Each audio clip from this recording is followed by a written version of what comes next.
Quel est ton meilleur souvenir en tant que verrier au chalumeau? Moi, ce que j'aime bien dans mon métier, c'est faire la formation parce que ça me permet de rencontrer beaucoup de gens. Je suis allée une fois à une réunion de perliers aux États-Unis, à Las Vegas, et je devais changer d'avion. Et j'arrivais à minuit à l'aéroport. Je me dis, oh, il faut que j'aille trouver un taxi pour aller à l'hôtel. J'étais un peu inquiète. Comme par hasard, quand j'ai changé d'avion en Floride, je suis tombée sur une de mes anciennes stagiaires que j'ai eues des années avant à Indianapolis, une américaine. J'ai suivi, puis on est rentrés ensemble à l'hôtel.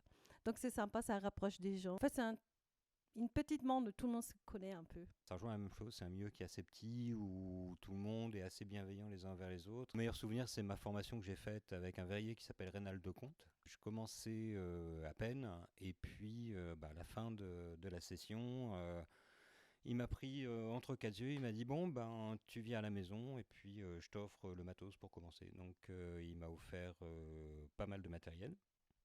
Et le chalumeau que j'utilise aujourd'hui, c'est encore celui qu'il m'a prêté, donc je le considère encore comme le sien. Et si tu m'écoutes, Reynald, merci.